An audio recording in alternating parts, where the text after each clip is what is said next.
தமிழ்நாட்டுக்கு அனுப்புறியா இல்லை ஐஜி காலேஜுக்கு அனுப்புறியா கலெக்டருக்கு அனுப்புறியா என்னத்துக்கு அனுப்புகிற சொல்ல நான் பதில் சொல்கிறேன். என்ன பேர் என்னாலும் தர்றேன். என் பேர் குந்தபுரம். என் ஊர் இந்த ஊருங்கிட்ட பக்கத்தில் இருக்குது. என் பேர் சமுத்திரம். சமுத்திரம். ஆமாம். நெல்லியவாரி சின்ன ஐயருன்னா உலகமே தெரியும். அட பாவி, ஆளை பார்த்தா டம்மி பீஸா இருக்க, பயங்கரமான ஆளா இருக்கு. என்ன வகையான மாடுங்க? மாடுலாம் பூரா நாட்டு பசுமாடு. நாட்டு பசுமாடு. பசுமாடு நாட்டு பசுமாடுங்கும்போது வந்து பணக்காரன்ட்ட எவ்வளவு பணம் இருக்கோ அதே மாதிரி இது பணம். பிச்சை எடுத்தால் தான் அவனுக்கு சோறு. பிச்சை எடுக்கலைன்னா சோறு இல்லை. அவன் என்ன பண்ணுவான்? நம்மளை வந்து ஆயத்தாயன்னு கெஞ்சுவான். நம்ம அவனை வந்து வையா போடாட்டியும் பரவாயில்ல, திட்டாமல் இருக்கணும். ஐயா நல்லா இருக்கீங்களா? ஐயா நல்லா இருக்கும்.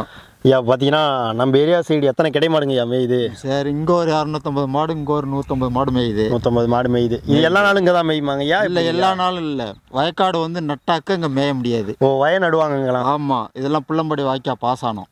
புள்ளம்படி வாய்க்கா பாஸ் ஆனோம். ஆமாம், வாய்க்கா பாஸ் ஆனோம். தண்ணி வந்துச்சுன்னா மேய்க்க முடியாது, தண்ணி வரலன்னா மேய்க்கலாம். அதனால் ஒன்றும் தப்பு கிடையாது. சரிதானா? அவங்க அப்புறமேலுக்கு எங்கே போய் தான் வயிற்று கழுவாங்க, எப்படி தான் சாப்பிடுவாங்க, என்ன தான் பண்ணுவாங்க, எதுவுமே செய்ய முடியாது. அப்புறம் இப்போ எனக்கு தான் வந்து கடை கட்டிக்கிட்டு இருக்காங்க. ஒரு நாளைக்கு 200 ரூபாய்க்கு கட்டுறாங்க. ஒரு நாளைக்கு 200 ரூபாய்க்கு கட்டும்போது 3 வேளை சோத்துக்கு தான் ஒரு மனுஷனுக்கு ஆகும் பணம். ஓ, ஓகேங்கய்யா. சரிதானே? அவ்வளோதான் ஆகும். அது மாதிரி இருக்கும்போது அப்புறமேலுக்கு எல்லாம் செஞ்சு தானே அவனு, வேறு வழி என்ன இருக்குது? அதனால் கிடையாது. மாடு கட்டிக்கிட்டு இருக்காங்க, மேய்ச்சிக்கிட்டு இருக்காங்க. ஒன்றும் பண்ண முடியாது. ஏன்னா மேய்ச்சா தான் பொழப்பு, மேய்க்கலைன்னா பொழப்பு இல்லை. ஏன்னா ஹோட்டலில் போய் துடைச்சாக்கா பெஞ்சை துடைச்சா தான் காசு, இல்லைன்னா அதுவும் இல்லை. வம்படி பிடிச்சி வேலை செஞ்சால் தான் சோறு, இல்லைன்னா அதுவும் இல்லை. இதெல்லாம் மனிதனுக்கு வந்து கஷ்டப்பட்டால் தான் காசு, இல்லைன்னா இல்லை. யாரும் தரமாட்டாங்க, போக மாட்டாங்க, வர மாட்டாங்க. இதெல்லாம் நம்ம கஷ்டப்பட்டு தான் சம்பாரித்து சாப்பிட்டாகணும். ஓகேங்க, அதான் வழி, வேறு வழி ஒன்றும் கிடையாது. ஒரு வாசகத்தை சிறுட்டுன்னு சொல்லி முடிச்சிட்டீங்க. என்னன்னு சொல்கிறது? கண்டிப்பாங்க. எவரு கலெக்டரே வந்து கேட்டால் கூட நான் பதில் சொல்லுவேன்.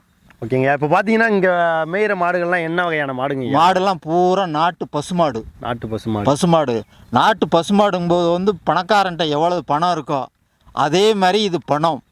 இதுவும் பணம். பணம். இதை காப்பாற்றினா தான் பணம், காப்பாற்றலைன்னா பணமே கிடையாது.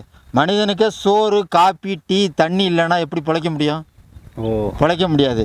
விவசாயி வந்து 10 மூட்டை நெல் அடித்து நீ 10 ரூபா காசு வச்சுருந்தனா 10 மூட்டையை வாங்கி கொண்டு வெவிச்சு அரைச்சினாக்க நீ சோறு தான் சாப்பிட முடியும். ஓகேங்க. அப்பயும் விவசாயிகிட்ட இருந்தால் தானே நீ வாங்க முடியும்.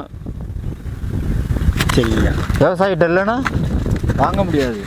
Okay, okay. அவங்க சொன்னது தான் காசு. ஏன்னா கொடுத்து தமிழ்நாட்டுக்கு அனுப்புறியா இல்லை ஐஜி காலேஜுக்கு அனுப்புறியா கலெக்டருக்கு அனுப்புறியா என்னத்துக்கு அனுப்புகிற சொல்ல நான் பதில் சொல்கிறேன்னா. Okay, okay. சூப்பராக சொல்லிட்டீங்க. பார்த்தீங்கன்னா அருவா இருக்குங்க. அருவா இருக்குங்கய்யா வச்சுருக்கீங்க. அருவா வந்து மாட்டை காப்பாற்றுறதுக்கு புல்லு அறுத்துக்கிட்டு போய் அதுக்கு தீவனம் போட்டால் தான் திங்கும். இந்த அருவாளால் அறுத்தா தான் அது அறுக்க முடியும், இல்லைன்னா கையால் பிக்க முடியாது. ஓகேங்கய்யா. சரிதானா? இவ்வளவு மாட்டுக்கும் பில்லு அறுக்க முடியாது. 2 மாடு 1 மாடு தான் இருந்தால் அறுக்கலாம், 3 மாடு தான் இருந்தால் அறுக்கலாம். ஓகே. இது பூரா பகலில் எவ்வளோ நேரம் மேயுதோ நைட்டு வந்து பட்னி. சரிதானா? காலையில் 10 மணிக்கு அவுத்து விடுவாங்க, அதுக்கு மேலே மேயறது தான் அது. சரி, சரிங்கய்யா. அதுக்கு தீனியும் கிடையாது, ஒன்றும் கிடையாது. என்ன நான் சொல்கிறது? இப்போ பிச்சைக்காரனுக்கு வந்து பிச்சை எடுத்தால் தான் அவனுக்கு சோறு. பிச்சை எடுக்கலைன்னா சோறு இல்லை. அவன் என்ன பண்ணுவான்? நம்மளை வந்து ஆயத்தாயன்னு கெஞ்சுவான். நம்ம அவனை வந்து வையா போடாட்டியும் பரவாயில்ல, திட்டாமல் இருக்கணும். அவன் பசி நம்மளை வந்து கேட்குது.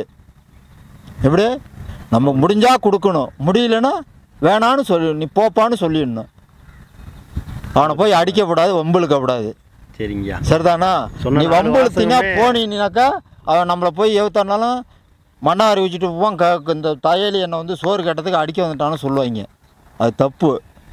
ரைட்டுங்கய்யா. இதான் ரொம்ப சூப்பராக சொல்லி முடிச்சிட்டிங்க. உங்களோட ஒர்க்கை நீங்கள் கண்டினியூ பண்ணுங்கள். நாங்களும் போயிட்டு அந்த மாடுகள்லாம் பார்த்துட்டு வரோங்க. பார்த்துட்டு வா, ஒன்றும் பிரச்சனை இல்லை. ஐயா உங்களோட பேர் என்ன ஊருங்க ஐயா? அவர் என்னுடைய பேர் என்னாலும் தர்றேன். என் பேர் குந்தபுரம். என் ஊர் இந்த ஊருங்கிட்ட பக்கத்தில் இருக்குது. என் பேர் சமுத்திரம். சமுத்திரம். ஆமாம். நெல்லியவாரி சின்ன ஐயருன்னா உலகமே தெரியும். நெல்லியவாரி. ஆமாம். ஓகேங்க ஐயா. அவ்வளோதான். வியாபார பிஸ்னஸில் வந்து பார்ட்டிக்கு ஊர் தேடி கொண்டு பணம் கொடுத்தா நம்மளை திருப்பி போடுவாங்க. நம்ம வந்து அவங்க வீட்லேருந்து நமக்கு வந்து வாங்கிட்டு இருந்தோம்னு வச்சுக்க, அது சுத்தப்பட்டு வராது, வியாபாரம் பழிக்காது. இதான் உண்மைங்க. வரு காலையில் வியாபார பிஸ்னஸ் வந்துட்டு கொள்ளையில் பசுமாடு கடை கட்டியிருக்கு, சாணி அடிச்சுட்டு இன்னும் சோறு சாப்பிடாம போய் புல்லு அறுத்து கொண்டு மாட்டுக்கு போட்டுட்டு அதுக்கு மேலே சாப்பிட்டு குளிக்கிட்டு சாப்பிட்ணும். இதான் உண்மை. அதுக்கப்புறம் தான் குளிச்சுட்டு சாப்பிடணும். ஆமாம், இந்த எல்லாத்தையும் உழைப்பு இருந்தால் தான் பிழைக்கவே முடியும், இல்லைன்னா பிழைக்க முடியாது. பஸ்ஸில் இப்போ போய் 100 பேர் நீ டிக்கெட் ஏறுன்னு வச்சுக்க, அவன் நம்ம 100 பேரும் காசு கொடுத்தா தான் அவன் டீசல் போட்டு ஓட்ட முடியும். பார்த்தீங்கன்னாங்க ஐயா, ஒரு காசு வந்து மனுஷனுக்கு எவ்வளோ முக்கியங்க ஐயா. காசு இல்லைன்னா பேச்சுக்கே வேலை இல்லை. கடவுளும் காசும் ஒன்று.